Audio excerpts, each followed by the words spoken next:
In the given question, we have to find the number of four-letter word which can be formed using the letters of the word Allahabad such that। अब इस पे बहुत सारे conditions given है। तो सबसे पहले हमने क्या किया कि इलाहाबाद को लेटर वाइज अलग अलग लिख लिया कि कितने लेटर्स प्रेजेंट हैं। तो ए, एल, एल, ए, एच, ए, बी, ए, डी। तो मुझे क्या दिखा कि मेरे पास टोटल ए के 4 लेटर हैं, एल 2 हैं, बाकी एच, बी और डी एक एक एक हैं। और टोटल कितने काइंड ऑफ लेटर हैं? तो टोटल मैं बोलूँगा 1 2 3 4 5 डिफरेंट टाइप ऑफ लेटर्स हैं अपने पास। ठीक है, आप क्वेश्चन पे देखते हैं। तो सबसे पहला क्वेश्चन है इसमें कि ऑल 4 लेटर्स आर डिफरेंट। तो उन्होंने क्या बोला कि अपने पास एक 4 लेटर वर्ड चाहिए, 1 2 3 4 लेटर वर्ड चाहिए, और ये जो चारों के चारों लेटर होने चाहिए सब अलग अलग होने चाहिए, ऑल आर डिफरेंट। तो हम लोग क्या करेंगे, मैं बोलूँगा सारे अलग अलग चाहिए। तो अपने पास कितने वैरायटी ऑफ लेटर्स हैं? तो मैं बोलूँगा टोटल 5 वैरायटी ऑफ लेटर्स हैं।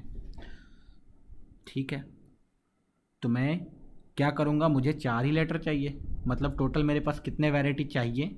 4 ही वैरायटी चाहिए। तो सबसे पहले मैं बोलूँगा 5 में से कौन सा 4 वैरायटी का लेटर मैं लूँगा। तो 5C4 से मैंने सेलेक्ट कर लिया कि मैं इससे लूँगा, इससे लूँगा, इससे लूँगा, इससे लूँगा। अब मैं क्या करूँगा, मैंने इन चारों को सेलेक्ट कर लिया। अब उनमें से एक एक लेटर उठा लूँगा। मेरे हाथ में कितने लेटर आ जाएंगे? 4। उन चारों को क्या करूँगा, 4 फैक्टोरियल वे से अरेंज कर दूँगा, सब के सब अलग अलग हैं इसलिए। तो हमारा आंसर फाइनली आ गया 5C4 into 4 factorial. Next question, exactly 2 letters are same, rest all should be different. अभी देखो इन्होंने क्या बोला, 1 2 3 4, ये जो 4 लेटर के वर्ड बनाएंगे हम लोग, तो इसमें एग्जैक्टली 2 लेटर सेम होने चाहिए। ये दोनों सेम होने चाहिए, कोई भी दोनों। तो मैंने ऐसे ही दिखा दिया, फॉर रिप्रेजेंटेशन मैंने दिखाया कि ये दोनों सेम होने चाहिए और ये दोनों कुछ अलग अलग होने चाहिए। ठीक है, मतलब अपने पास एक्चुअल में कितने वैरायटी ऑफ लेटर चाहिए? तो मैं बोलूँगा 3 वैरायटी। एक वैरायटी का 2 चाहिए और बाकी 2 वैरायटी का 1 1 चाहिए। तो मैं बोलूँगा 2 किस किस वैरायटी में अवेलेबल है? तो मैं बोलूँगा या तो ए से मैं 2 ले सकता हूँ या तो एल से। इसके अलावा एच बी डी के पास तो मेरे पास एक ही एक लेटर है। तो मैं बोलूँगा इन दोनों में से कोई तो एक सेलेक्ट करो, इन दोनों में से कोई भी एक सेलेक्ट करो सबसे पहले। तो 2 वैरायटी में से कोई भी एक सेलेक्ट कर लिया, कौन कौन सा? या तो ए या तो एल। मैंने डिसाइड किया कि उन दोनों में से कोई एक सेलेक्ट करके मैं क्या करूँगा, 2 लेटर निकाल लूँगा, वो दोनों सेम हो जाएंगे। अब मेरे पास कोई एक सपोज सेलेक्ट हो गया, सपोज एल वाला ही सेलेक्ट हो गया, तो अब मेरे पास टोटल डिफरेंट कितने वैरायटी बचे? तो मैं बोलूँगा 4 वैरायटी अभी भी बाकी हैं। उनमें से मेरे पास कितने वैरायटी चाहिए? तो 2 अलग अलग चाहिए, दोनों का एक एक। तो मैं बोलूँगा 4 में से कोई भी 2 वैरायटी सेलेक्ट कर लो, 4 में से कोई भी 2 वैरायटी सेलेक्ट कर लो, उनका 2 लेटर निकाल लो, एक एक लेटर निकाल लिया। तो अपने हाथ में जो लेटर्स आए वो कैसे होंगे? तो मैंने बोला था सपोज 2 एल आ गए, एक ए आ गए, एक एच आ गया। अपने पास इस टाइप के लेटर्स आ गए। इन चारों को अरेंज करने का कितना तरीका होगा? तो मैं बोलूँगा 4 फैक्टोरियल डिवाइडेड बाय 2 फैक्टोरियल, क्योंकि 2 लेटर एक जैसे हैं। तो ये होगा अपना फाइनल आंसर। ओके, चलो C part. They 2 are of 1 type and 2 are of other type.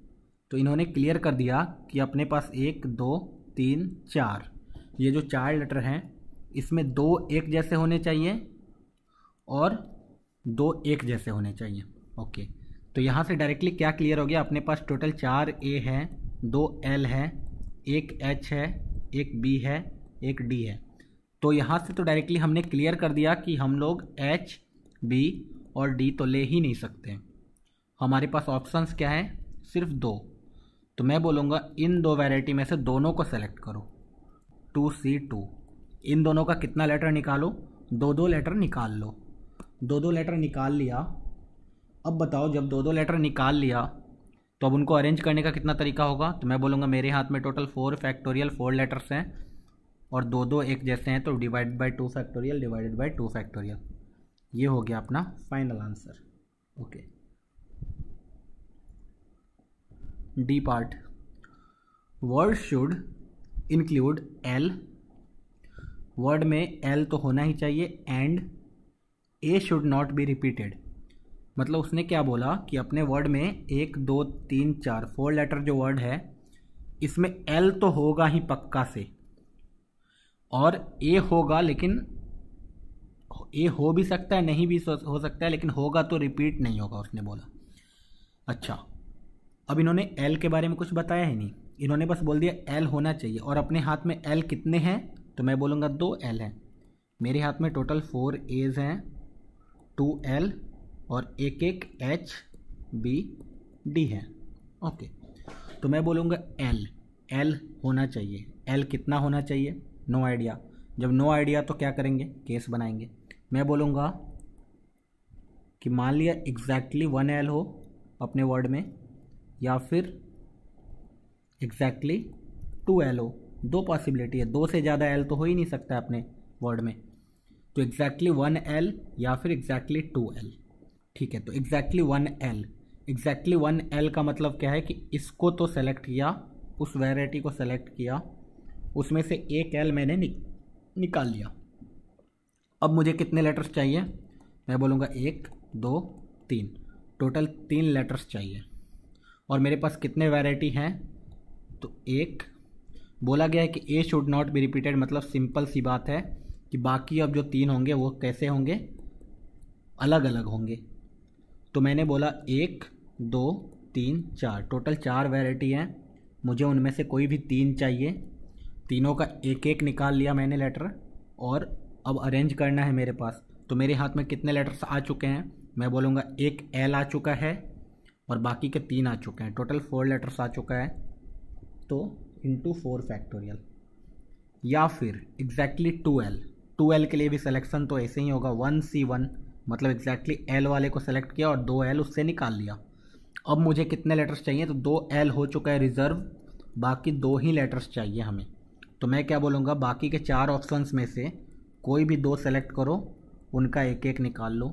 अब मेरे हाथ में कितने लेटर्स आ चुके हैं? टोटल 4, उनमें से 2 एल हैं और 2 कोई अलग अलग है, सपोज ए और एच। तो फिर से इनको अरेंज करने का तरीका कितना?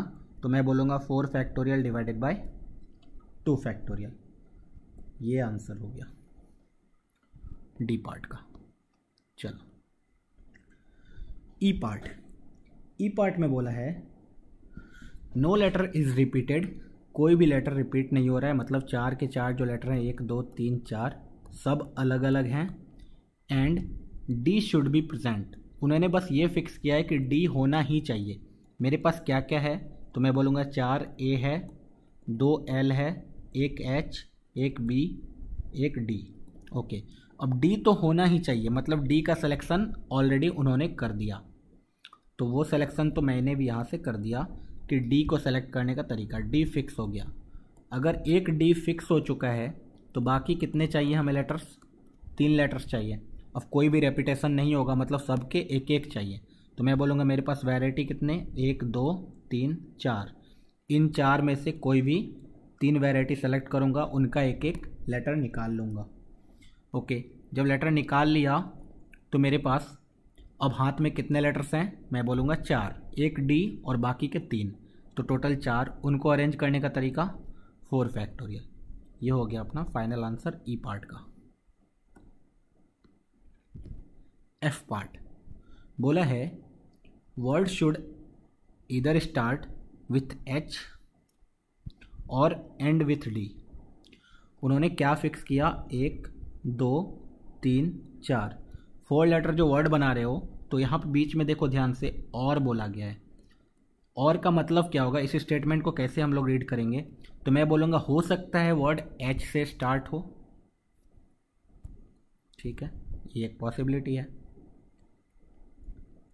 हो सकता है वर्ड डी से ख़त्म हो, ये भी इसमें पॉसिबिलिटी आएगा। या हो सकता है एच से स्टार्ट भी हो एंड डी से ख़त्म भी हो, ये भी पॉसिबिलिटी आ जाएगा। ओके, तो ये तीनों इसमें इंक्लूडेड है। एंड बोला गया है no letter should be repeated, मतलब कोई भी रेपिटेशन अलाउड नहीं है। मतलब अपने हाथ में जितने हैं 4A हैं, 2L हैं, 1H, 1B, 1D। अगर मैंने फिक्स कर दिया कि हमारा लेटर H से स्टार्ट होगा, फिक्स है ये H से स्टार्ट होगा, इसका मतलब मैंने H को तो पहले ही सेलेक्ट कर लिया है और H का प्लेस भी फिक्स कर दिया है, इसको अरेंज करने का भी ज़रूरत नहीं है। अब मैं क्या बोलूँगा, मैंने ये फिक्स किया है कि H से लेटर स्टार्ट हो रहा है। अब ये जो 3 लेटर आएंगे इसमें मुझे कंफर्म करना होगा कि D हमारे हाथ में नहीं आया। क्यों? क्योंकि अगर D आ गया तो D कहीं भी अरेंज हो सकता है, लेकिन D का तो मैंने एक अलग से केस बना ही लिया है। तो D को हम लोग फिक्स करेंगे कि D नहीं आएगा। D नहीं आएगा तो सोचो क्या होगा, 1, 2, 3, इन 3 में से कोई भी एक सेलेक्ट कर लूँगा मैं। तो इस केस का आंसर लिख रहा हूँ मैं, H को सेलेक्ट करने का एक ही तरीका, बाकी इन 3 में से कोई भी एक सेलेक्ट कर लिया। तो ये जो 3 में से एक सेलेक्ट किया वो मैंने क्या किया कि मैं क्या करूँगा, इन 3 में से कोई भी एक सेलेक्ट करके उसको मैं क्या करूँगा, इस लास्ट प्लेस पे फिक्स कर दूँगा। ठीक है, सपोज मेरे हाथ में जब मैंने 3 में से एक सेलेक्ट किया तो B आ गया, तो मैंने यहाँ B को फिक्स कर दिया। ओके, तो अब मेरे हाथ में सिलेक्शन का कितना तरीका बचा, बाकी जो 2 प्लेस आएंगे उस पर क्या क्या आएंगे। तो मैंने बोला H तो हमारा पहले प्लेस पे फिक्स हो गया है, B हमारे आखिरी प्लेस पे फिक्स हो गया है। अब मेरे पास टोटल कितने वैरायटी बचे, तो 3, 1, 2, 3। इन 3 में से मुझे क्या करना होगा, 2 सेलेक्ट करना होगा। 3 में से कोई भी 2 वैरायटी सेलेक्ट किया, उनको अरेंज कर दिया इन 2 प्लेसेस पे, तो 2 फैक्टोरियल से। ओके, इससे मैंने क्या फिक्स किया, इससे मैंने ये कंफर्म किया कि हमारा D तो आ सकता है वर्ड में, लेकिन वो लास्ट प्लेस पे तो नहीं आएगा। क्यों? क्योंकि लास्ट प्लेस वाले D को तो मैंने ऑलरेडी एक केस अलग से लिया है। चलो अब सेकंड केस का भी आंसर सेम आने वाला है, दिख गया होगा कैसे। तो मैंने D को तो ऑलरेडी सेलेक्ट करके यहाँ रख ही दिया है। अब मुझे क्या कंफर्म करना है कि बस पहले प्लेस पे H ना आ जाए। तो पहले प्लेस के लिए मैंने क्या किया, H छोड़ के, और D तो ऑलरेडी आ ही चुका है, बाकी 3 में से कोई एक सेलेक्ट कर लिया, उसको यहाँ पे फिक्स कर दिया। ओके, बाकी 3 में से कोई एक सेलेक्ट कर लिया, फिर से B ही सेलेक्ट हो गया। ठीक है, तो अब मैं बोलूँगा अब मैं H सेलेक्ट कर सकता हूँ। तो अब मेरे पास 4A, 2L और H में से कोई भी 2 सेलेक्ट करो, उसको इन बीच में डाल दो 2 फैक्टोरियल से। या फिर केस 3, H और D, हो सकता है लेटर वर्ड्स H से स्टार्ट भी हो रहा है और D से एंड भी हो रहा है। तो इस बार क्या हुआ, इन्होंने 2 को तो फिक्स ही कर दिया। अब मेरे पास कितने वैरायटी बचे, 3 में से मैं कोई भी 2 वैरायटी को सेलेक्ट कर लूँगा। उनको अरेंज करने का तरीका 2 फैक्टोरियल। तो ये हो गया हमारा फाइनल आंसर। इनका सम कर दूंगा तो ये हो जाएगा हमारा फाइनल आंसर।